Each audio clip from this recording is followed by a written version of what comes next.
Hello મિત્રો, આજે આપણે ડાયાબિટીસ વિશે વાત કરીશું. ડાયાબિટીસ શું છે? તો કે બ્લડ સુગર વધી જાય તે. તો નોર્મલ ડાયાબિટીસ કેટલો હોવો જોઈએ? તે 200ની આસપાસ. તો શું ખાવાથી ડાયાબિટીસ થાય છે? ગળ્યું ખાવાથી, આઈસ્ક્રીમ ખાવાથી, ચોકલેટ ખાવાથી? જો ડાયાબિટીસ વધી જાય તો આપણે કઈ રીતે ખબર પડશે? બીપી વધી જાય તો આપણે ખ્યાલ આવે કે બીપી વધ્યું છે, ઘટ્યું છે. પણ ડાયાબિટીસ વધે તો આપણે કઈ રીતે ખ્યાલ આવશે? અને આ ડાયાબિટીસ વધી જાય તો આપણે ક્યાં ક્યાં ઓર્ગન પાર્ટ ઉપર અસર કરે છે? આઈ થિંક આંખ, લીવર, કિડની, બરાબર. જો હું કહું કે આ બધા આન્સર તમારા ખોટા છે, બરાબર, તો આજે આપણે ડાયાબિટીસ વિશે કંઈક જાણશું, સાચા આન્સર જાણીશું, બરાબર. ડાયાબિટીસ શું છે? તો ડાયાબિટીસ પહેલાં તો કોઈ રોગ નથી, બરાબર. આપણે જે કાંઈ ખાઈએ છીએ એનો બ્લડ ગ્લુકોઝ બને છે અને એ આપણા શરીરમાં ફર્યા કરે છે. હું જે આ હાથ હલાવું છું એ હાથ હલાવવાની તાકાત આપને ગ્લુકોઝ આપે છે. તો હું જે કંઈ ખાઉં છું તે શરીરમાં આપને પચી જાય છે, જે આપણો ગ્લુકોઝ છે એ પચી જાય છે.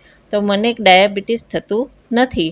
પણ જે લોકોને એ ગ્લુકોઝ પચતો નથી, બ્લડમાં ફર્યા કરે છે, તેને ડાયાબિટીસ છે એમ કહેવાય. બ્લડ સુગર એટલે શું? તો બ્લડ સુગર, પહેલાં તો એ શબ્દ જ ખોટો છે. બ્લડ ગ્લુકોઝ એ શબ્દ વપરાય છે, પણ સામાન્ય માણસને સમજાઈ જાય એટલા માટે આપણે બ્લડ સુગર એવો શબ્દ વાપરીએ છીએ. એટલે મોટાભાગના લોકો એવું માને છે કે બ્લડ સુગર એટલે કે ખાંડ ખાવાથી આપણે સુગરનો રોગ થાય છે, ડાયાબિટીસ થાય છે, બરાબર. તો એનો સાચો અર્થ બ્લડ ગ્લુકોઝ થાય છે, બ્લડ સુગર નહીં. ડાયાબિટીસથી શરીરના કયા અંગો ખરાબ થાય છે?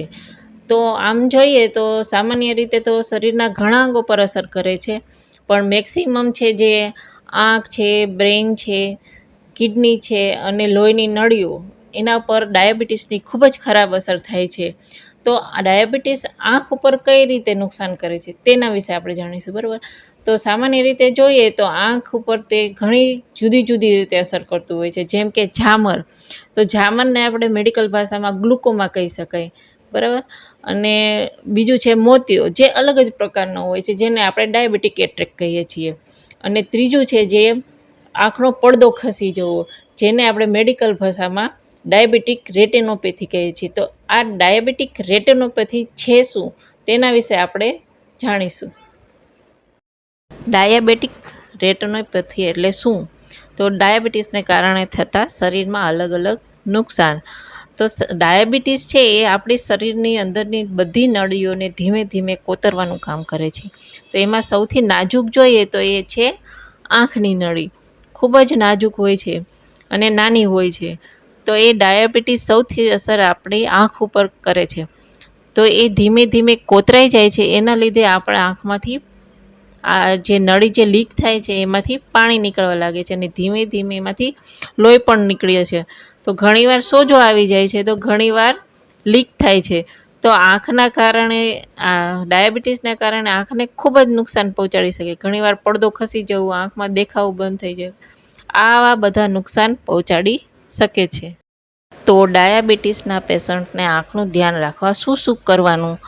તો સૌથી પહેલાં તો ડાયાબિટીસ કંટ્રોલ કરવાનું છે.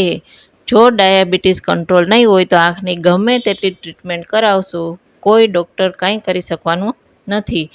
તો આપણે જોયું કે ડાયાબિટીસ એ કેટલો ઘાતક રોગ છે. તો હવે સવાલ એ આવે છે કે ડાયાબિટીસ કંટ્રોલ કઈ રીતે કરવું? તો આપણી પાસે ખૂબ જ સરળ અને દવા વગરની, કોઈ પણ સાઈડ ઇફેક્ટ વગરની મેગ્નેટિક થેરાપી પદ્ધતિ છે, જેનાથી આપણે ડાયાબિટીસ કંટ્રોલ કરી શકીએ છીએ. ફક્ત ને ફક્ત પાણી પીવાનું છે, બેલ્ટ બાંધવાનો છે અને સૂવાનું છે. તો ઘણાને એવો પ્રશ્ન થતો હશે કે આવું તો કાંઈ હોય, એ કઈ રીતે શક્ય છે? ખાલી કંઈ સૂવાથી, પાણી પીવાથી અને બેલ્ટ બાંધવાથી ડાયાબિટીસ કંટ્રોલમાં આવી શકે? તો હા, એ શક્ય છે અને લાખો લોકોએ ખૂબ જ સારા રિઝલ્ટ લીધા છે. બીપી છે, સુગર છે, ડાયાબિટીસ છે, પછી કેન્સર જેવા રોગોમાં અને 300 જેટલી બીમારીઓમાં ખૂબ જ સારા રિઝલ્ટ મળ્યા છે અને લાખો લોકો આને આ થેરાપીનો ઉપયોગ કરી અને ખૂબ જ દવા વગરનું સ્વસ્થ જીવન જીવી રહ્યા છે. તો આ બધું શક્ય છે. જો આના વિશે તમારે વધારે માહિતી જોતી હોય તો આપેલ નંબર પર કોન્ટેક્ટ કરી શકો છો.